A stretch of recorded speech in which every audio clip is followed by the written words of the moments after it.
Imagine it, the warm glow of candles, the gentle clink of glasses, laughter echoing through the cozy restaurant as my closest friends and family gathered around the long table to celebrate my birthday. I had spent days planning this dinner, picking the perfect place, choosing a cake that looked almost too pretty to eat, and wearing a dress that made me feel radiant. For once, I wanted the night to be about me.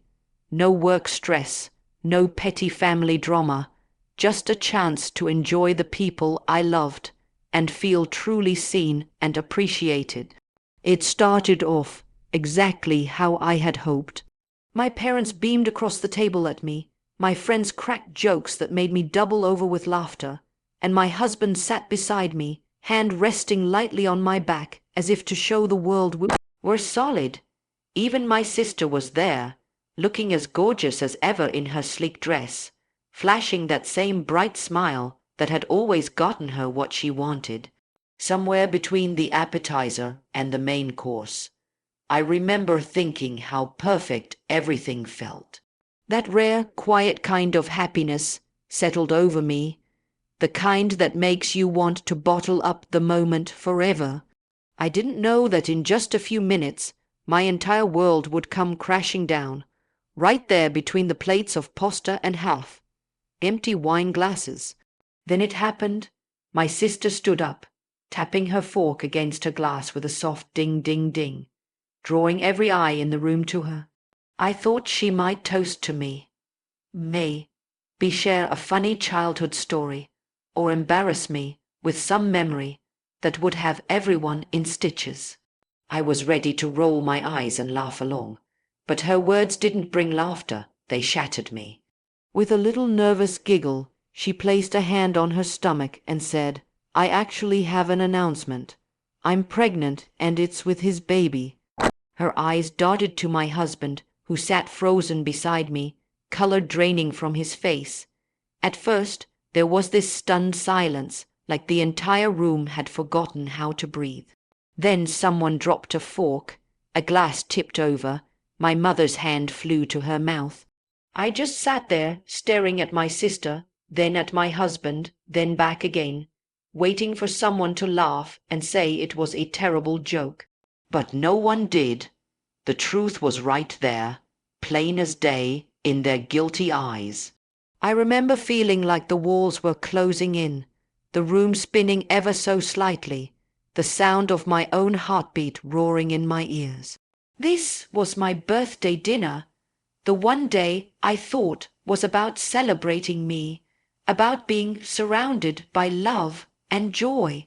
Instead, it turned into the ultimate stage for their betrayal, a night I would replay in my mind over and over, trying to figure out when everything had gone so horribly wrong.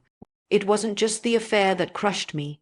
It was the choice to reveal it then on my birthday, at my dinner, surrounded by everyone I cared about.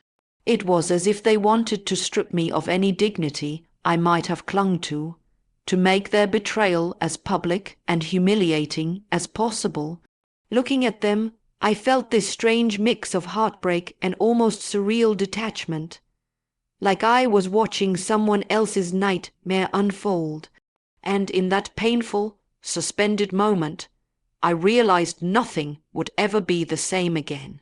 It's strange how, once the truth is out in the open, your mind starts racing back through every tiny memory, hunting for clues you somehow missed.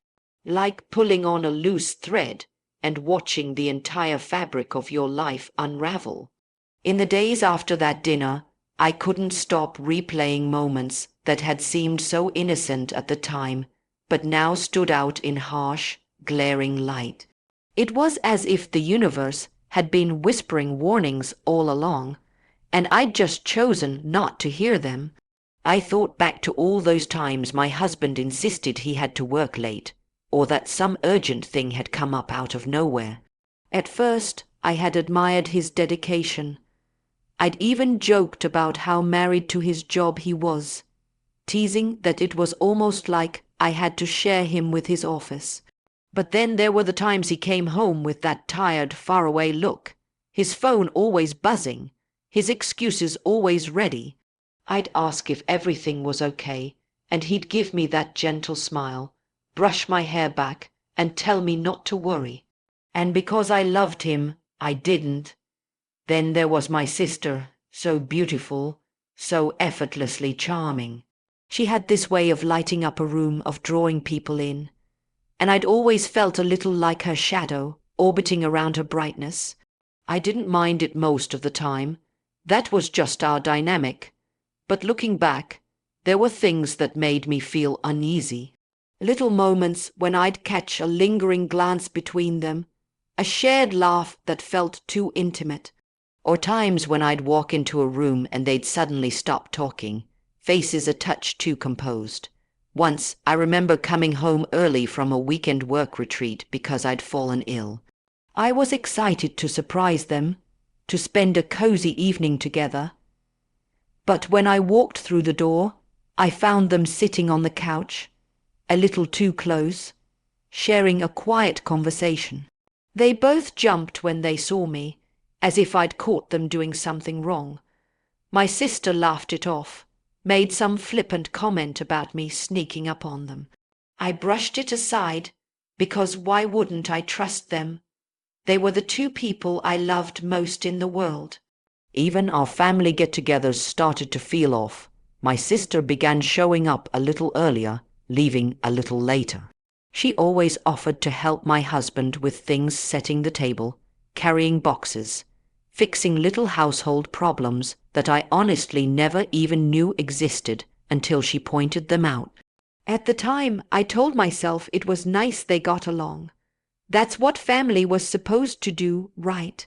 Build bonds, support each other, make life easier. I never imagined they were using that closeness as a cover for their betrayal.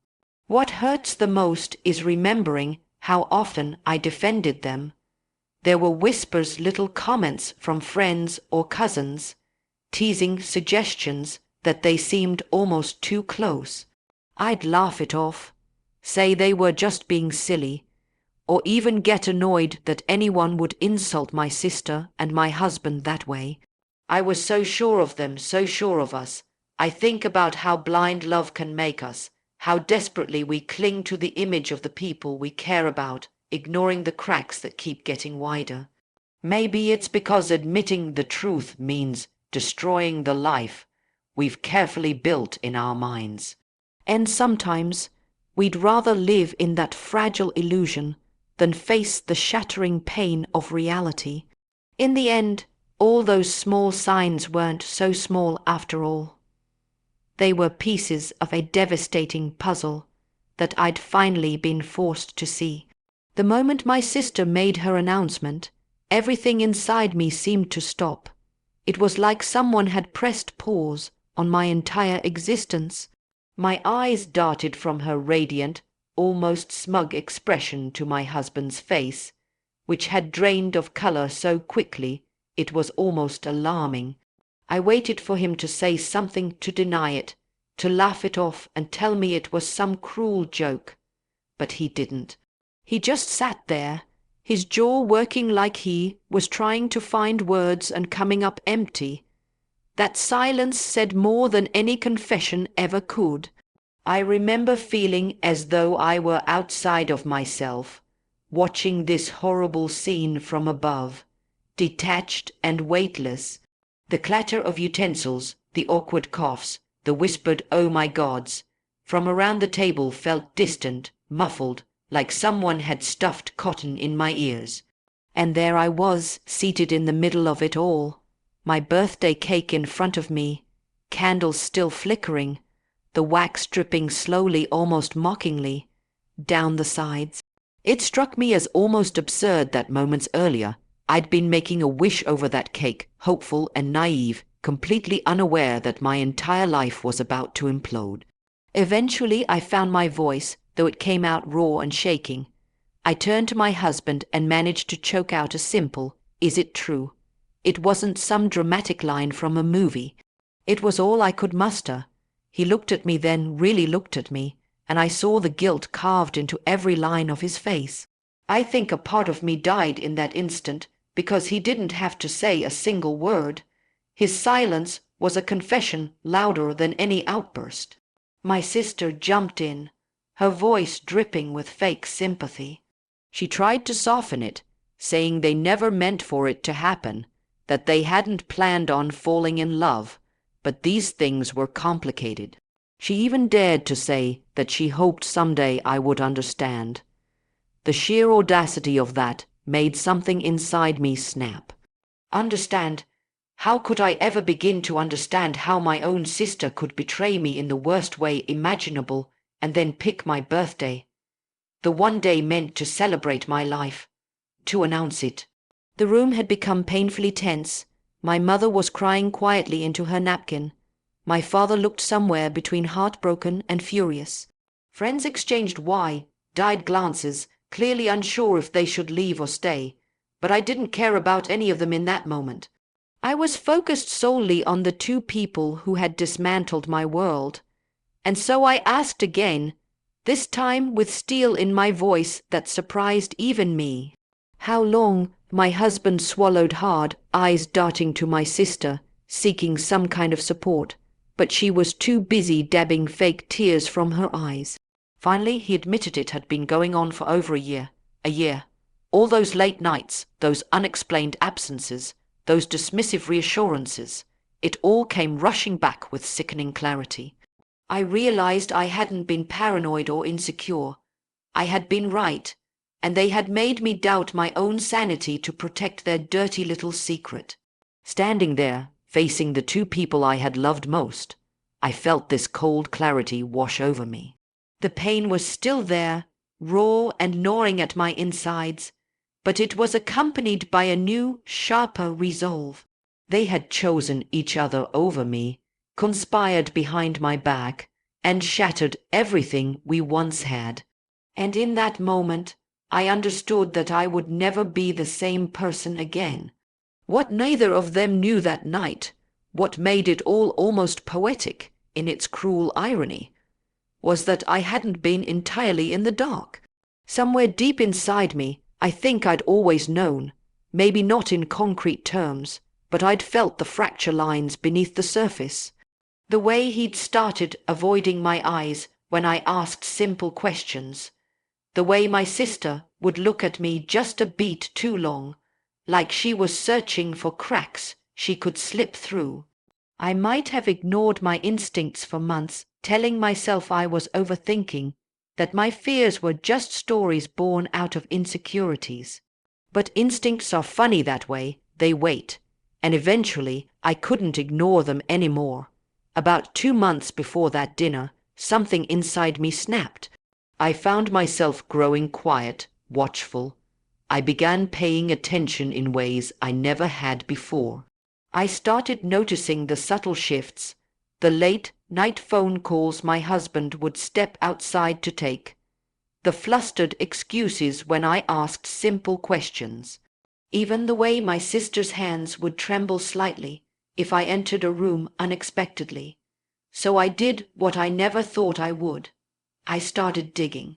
I went through his phone one night while he slept beside me, blissfully unaware. My hands shook so badly I could barely scroll, my heart racing like I was the one doing something wrong. And there it was, almost immediately, because they weren't even careful. Messages, hundreds of them. Some were sickeningly sweet, others blatantly explicit. The way they talked about me was what crushed me the most. Like I was this naive obstacle standing between them and their perfect little fantasy life. They made plans for weekends. I thought he was working. They had private jokes about me, ugly things, things that burned into my memory and still sting every time I recall them. But I didn't confront him right away. I knew if I did, he'd deny it, twist it, maybe even find a way to make me feel guilty. And I needed more than his lies.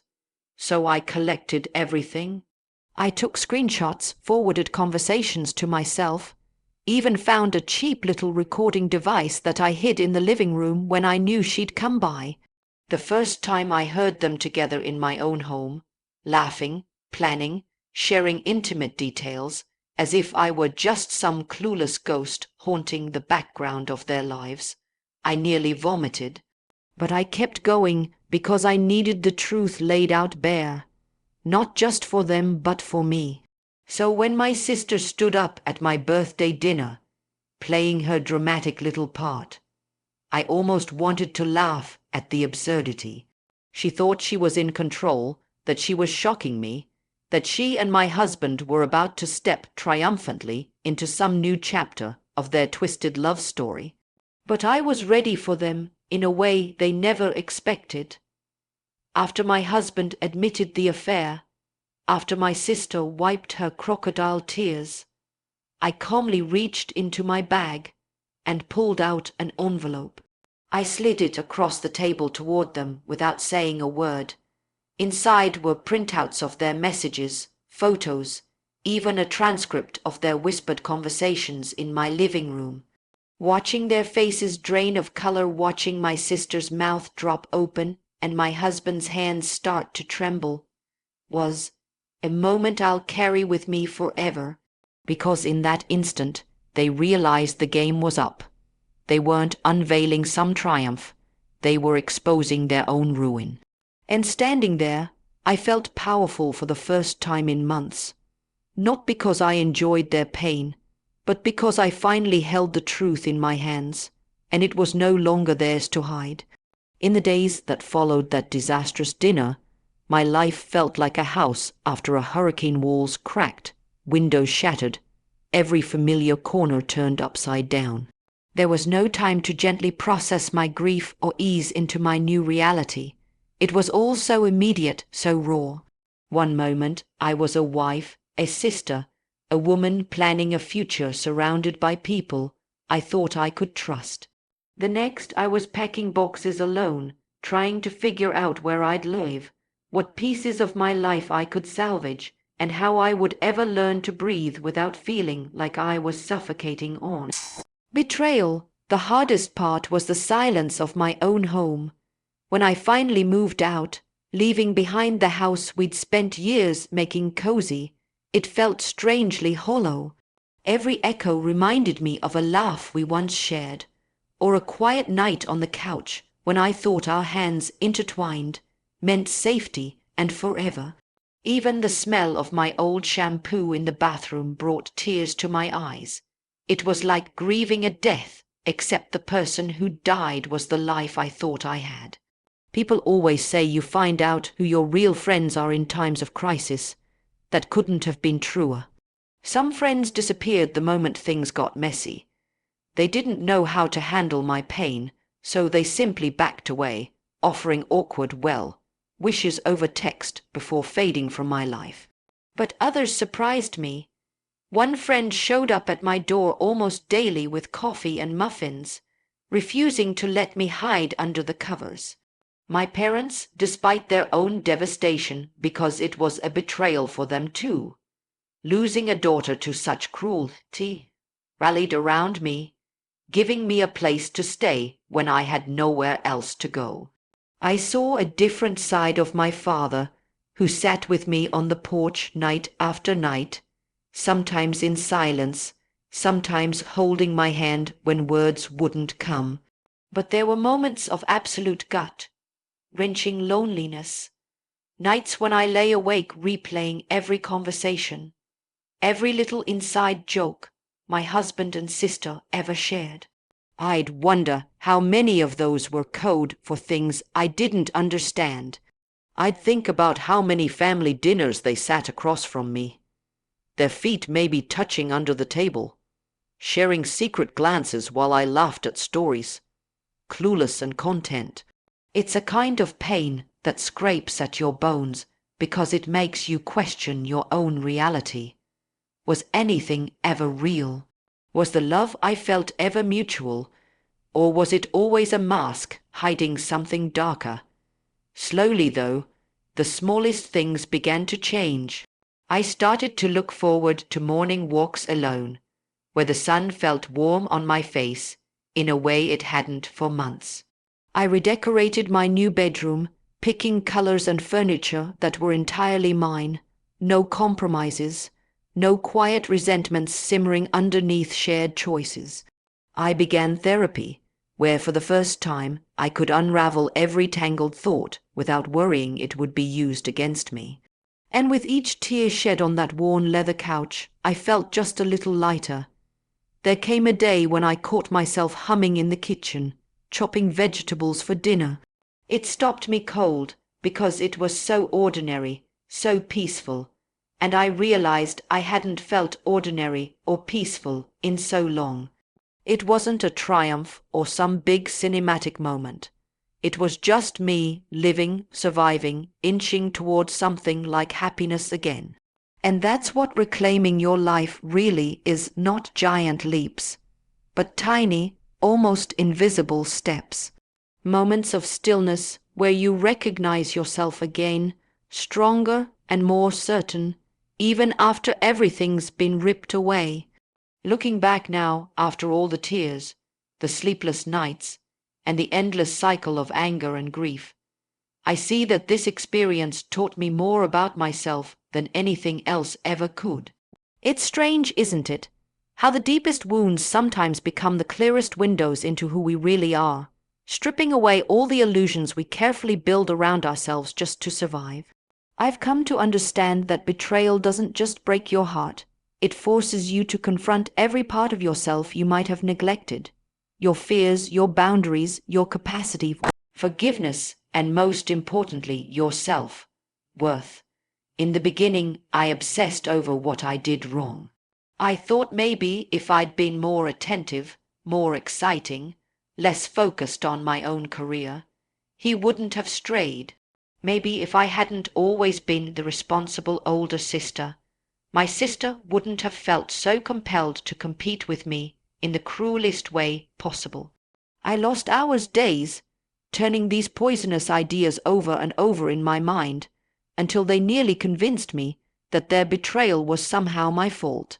But eventually, painfully, I realized that was just my hurt talking, because the truth is, people who love you don't destroy you to soothe their own emptiness. It took time, but I started to see that loving someone doesn't mean tolerating disrespect. It doesn't mean ignoring your intuition when it whispers that something's wrong. And it certainly doesn't mean staying silent to keep the peace, while pieces of you slowly erode away. I used to think strength was about endurance, about how much hurt you could bear without breaking. Now I know real strength is about knowing when to stand up, even when your knees shake, and say, enough, I deserve better than this. And I did deserve better. I deserve honesty, loyalty, and a love that doesn't make me question my own value. For so long, I poured every drop of my energy into making sure everyone else was happy. My husband, my sister, even our extended families, without ever stopping to ask if I was truly happy, or if my needs were being met. Their betrayal ripped away that comfortable blindness, and as much as it devastated me, it also set me free. Free from the heavy burden of constantly being the caretaker, the peacekeeper, the one who made excuses for other people's shortcomings. Now, I listen to my intuition without apology.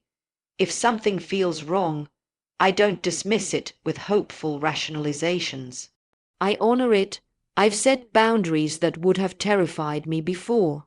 I've learned to say no without guilt, to walk away from situations that chip away at my peace, to guard my heart with a vigilance that's rooted not in fear, but in profound respect for myself.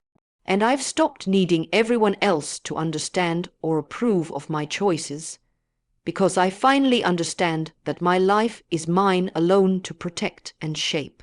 Most importantly, I've forgiven myself for missing the signs, for staying too long, for loving people who couldn't love me back in the way I needed. That forgiveness didn't come easy. It's an ongoing process, but it's the foundation of every step I take forward. So yes, this experience taught me about betrayal and heartbreak, but it also illuminated my capacity for resilience. It revealed how deeply I can trust myself when I stop silencing my own voice. It showed me that sometimes the worst thing that ever happens to you carves out space for something better, something truer. And if nothing else, I've promised myself that I will never again allow someone else's choices to make me forget my own worth.